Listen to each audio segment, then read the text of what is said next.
नमस्कार, मैं रोज। लास्ट हफ्ते मैं अपने दाऊद के सीरीज का नेक्स्ट पार्ट नहीं डाल पाई, इसलिए आज डाल रही हूँ।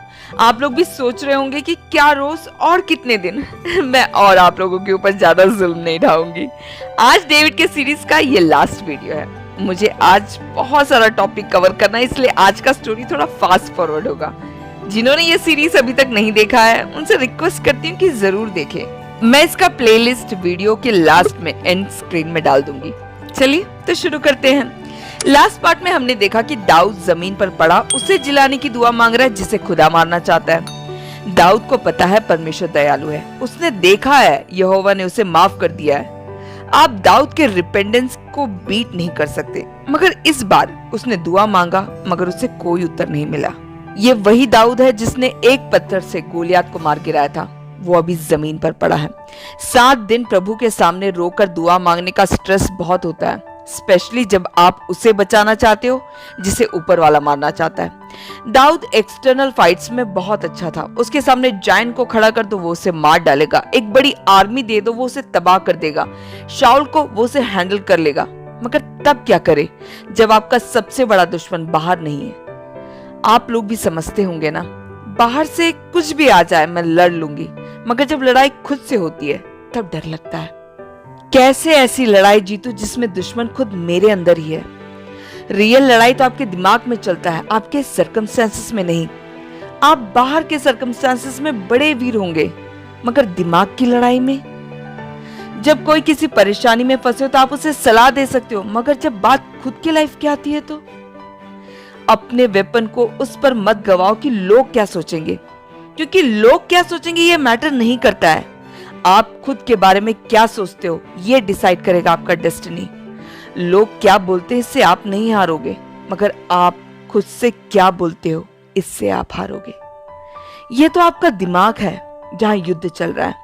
आप उसी के साथ सोते हो, उसी के साथ जागते हो, उसी के साथ काम पर जाते हो। लोगों के सामने हंस रहे हो मगर अंदर युद्ध चल रहा है। 7 दिन दाऊद उस बच्चे के लिए रोया, मगर वो बच्चा मर गया। दाऊद ने कर्मचारियों को फुसफुसाते हुए सुना, पूछा क्या बच्चा मर गया है? वो लोग डरते हुए बोले हाँ। उन लोगों ने देखा था दाऊद का स्ट्रेस। उनको लगा कि दाऊद ये न्यूज़ सुनकर बिखर जाएगा, मगर दाऊद भूमि पर से उठा, नहाकर तेल लगाया, वस्त्र बदला और यहोवा के भवन में जाकर दंडवत कर वापस घर आकर खाना खाया। लोग कंफ्यूज्ड, जब बच्चा मर रहा था तब वो रो रहा था, मगर मरने के बाद वो खाना खा रहा है। दाऊद ने कहा जब तक बच्चा जीवित रहा तब तक मैं ये सोचकर उपवास करता और रोता रहा कि क्या जाने यहोवा मुझ पर ऐसा अनुग्रह करे कि बच्चा जीवित रहे। मगर अब वो मर गया है और मैं उसे वापस नहीं ला सकता, फिर अब क्यों उपवास करूं।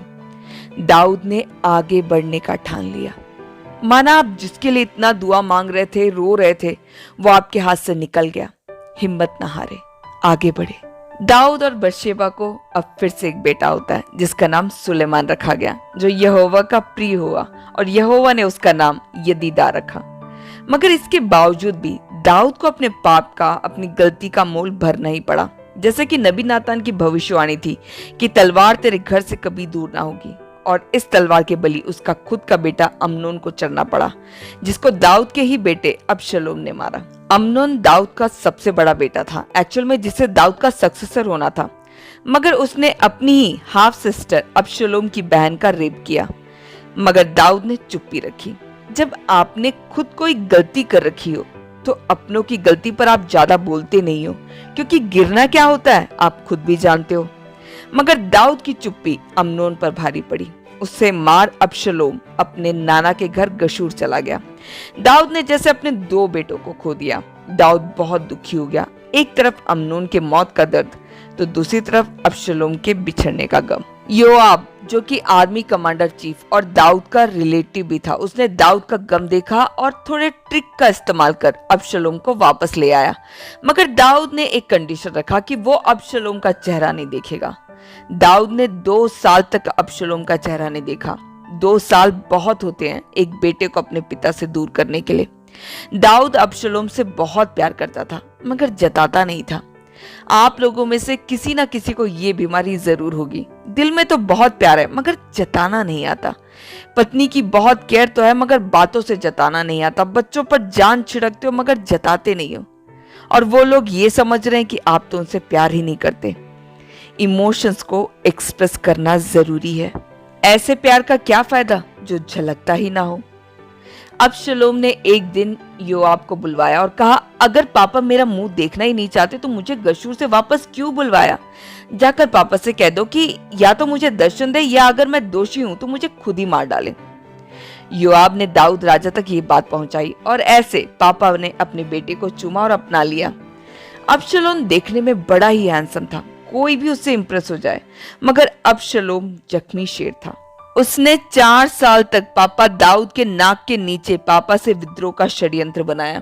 4 साल तक अबशलोम सुबह फाटक के मार्ग में खड़ा हो जाता और जो कोई भी दाऊद के पास न्याय के लिए आता, अबशलोम उन लोगों से बड़े अच्छे से पेश आता और कहता, सुन, तेरा पक्ष ठीक और न्याय का है, परंतु राजा की ओर से तेरा सुनने वाला कोई नहीं है।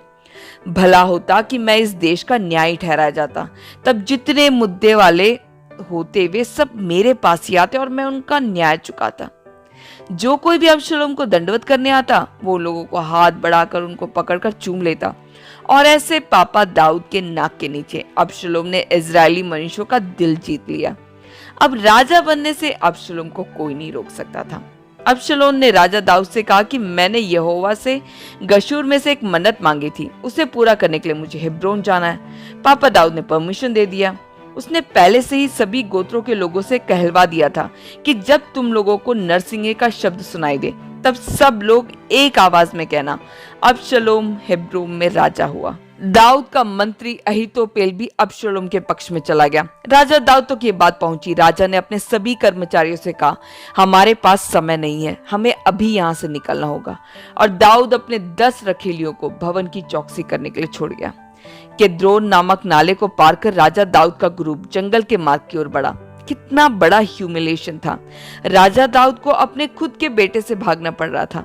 लाइफ में सब सेटल तो हो गया था। दाऊद अब कोई यंग नौजवान नहीं था, मगर दाऊद को फिर से भागना पड़ा।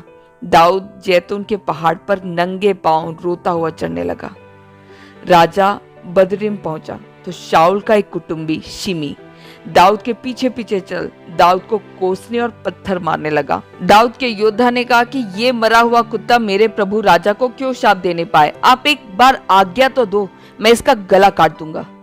मगर दाऊद का जवाब भी बड़ा इंटरेस्टिंग था। उसने बोला, छोड़ दो उसे। जब मेरा खुद का बेटा मुझे मारने पर तुला है तो इस पराये का क्या? उसे शाप देने दो। क्या पता यहोवा इस उपद्रव पर जो मुझ पर हो रहा है दृष्टि करके आज के शाप को बदले और मेरे साथ अच्छा करे।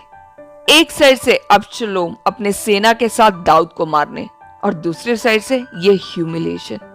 इस समय एक इंसान का कंडीशन क्या होता होगा जब अपने ही आपको हराने पे तुले हो। अगर दाऊद की जगह मैं होती तो शायद प्रभु से कंप्लेन करने लग जाती। मगर दाऊद ने उस समय क्या कहा जानते हैं? भजन संहिता 3 दाऊद ने उसी समय लिखा था जब वो अबशलोम से भाग रहा था।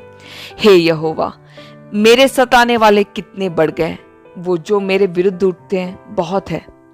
बहुत से मेरे प्राण के विषय में कहते हैं कि उसका बचाव परमेश्वर की ओर से नहीं हो सकता।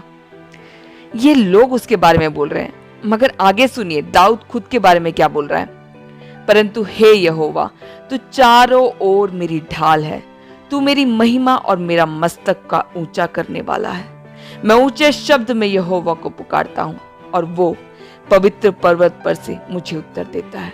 मैं उन 10,000 मनुष्य से नहीं डरता जो मेरे विरुद्ध चारों ओर पांति बांधे खड़े हैं।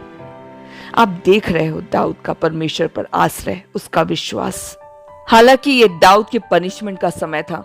जैसे नातान नबी ने कहा था, तूने जो काम छिप कर किया है वो लोग सारे इजरायलियों के सामने भरी दोपहर में करेंगे। और वैसा ही हुआ। अबशलोम ने भवन के छत के ऊपर एक तंबू खड़ा किया, वही जगह जहां सालों पहले दाऊद की नजर नहाते हुए बशेबा पर पड़ी थी और पाप उसके दिल में प्रवेश किया था। वहीं उसी के बेटे ने सभी इजरायलियों के सामने दाऊद के 10 रखैलियों के साथ बुरा व्यवहार किया।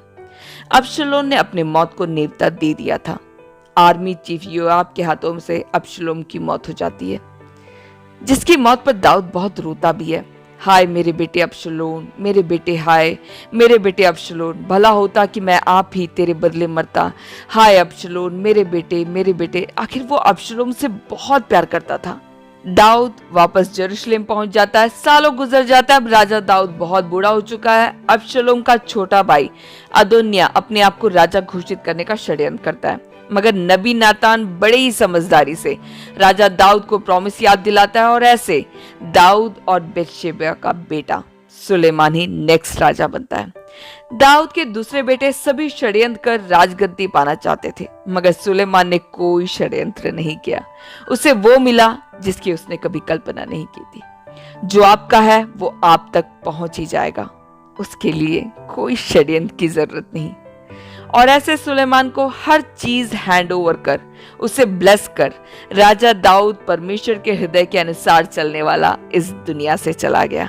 राजा दाऊद के लाइफ में बहुत उतार चढ़ाव थे। वो भी हमारी तरह साधारण इंसान था, माना परमेश्वर के द्वारा चुना हुआ था, मगर उसने भी कई गलतियां की, मगर परमेश्वर ने उसे कभी नहीं त्यागा, क्योंकि उसका दिल हमेशा यहोवा से जुड़ा ही रहा। एक पिता की तरह यहोवा ने उसे डांट लगाई, मारा भी, चोट भी पहुंचाई, मगर वो हमेशा यहोवा का बेटा ही रहा। और दाऊद को परमेश्वर ने ऐसा सम्मान दिया कि यीशु मसीह को दाऊद की संतान का नाम दिया गया। यशायाह नबी ने भविष्यवाणी की, ईशई के ठूंठ में से एक डाली फूट निकलेगी और उसकी जड़ में से एक शाखा निकलकर फलवंत होगी। ईशई मतलब राजा दाऊद का पिता, ठूंठ मतलब एक वृक्ष का ऐसा कंडीशन जब कोई होप नहीं बचा। उस वृक्ष के ठूंठ में से एक डाली और जड़ से एक शाखा निकलकर फलवंत होगी। इस्राएलियों ने परमेश्वर यहोवा की बातें नहीं मानी और वो सारे काम किए जिसको परमेश्वर ने उनको नहीं करने के लिए कहा था, और यहोवा ने उन्हें बदुआई के लिए छोड़ दिया।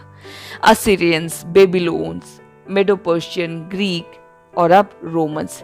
ऐसे टाइम तक दाऊद का वंशज ठूंठ के समान हो गया, किसी को भी नहीं पता। मगर उस समय भी दाऊद के वंशज में से दो लोग, यूसुफ और मरियम, को परमेश्वर ने अलग कर रखा और एक कारपेंटर के घर यहोवा का पुत्र मसीह का जन्म हुआ। यशायाह यीशु मसीह के जन्म से 700 साल पहले लिखा गया है। यशायाह 11 जीसस के बारे में ही भविष्यवाणी है। और ऐसे हमारा दाऊद का ये सीरीज यहाँ पर खत्म होता है। आइए दो पल मिलकर दुआ मांगे। प्रभु परमेश्वर, मैं आपका धन्यवाद देती हूँ कि आपने इस सीरीज को खत्म करने में मेरी मदद की। मैं अपने सारे लिसनर्स के लिए दुआ मांगती हूँ, होने दे पिता कि ये सीरीज उनके लाइफ को छुए। परमेश्वर, हमसे जो भी गलती हुई है हमें माफ कर देना, बस अपनी आत्मा को हम पर से मत हटाना, क्योंकि आपकी आत्मा से दूर हम कहाँ जाएंगे। परमेश्वर, दाऊद के समान हमें आपसे प्यार करना सिखा। हमारी मदद कर कि हम सिर्फ आप पर और सिर्फ आप पर ही आश्रित हो पाए। सारी महिमा आदर यीशु मसीह के नाम पर आप तक पहुंचे पिता, आमीन। चलिए फिर दोस्तों, अगले वीडियो के साथ फिर मुलाकात होगी। खुश रहिए, बाइबल पढ़ते रहे, मसीह से जुड़े रहे। यीशु मसीह आप सभी को आशीषित करे। धन्यवाद।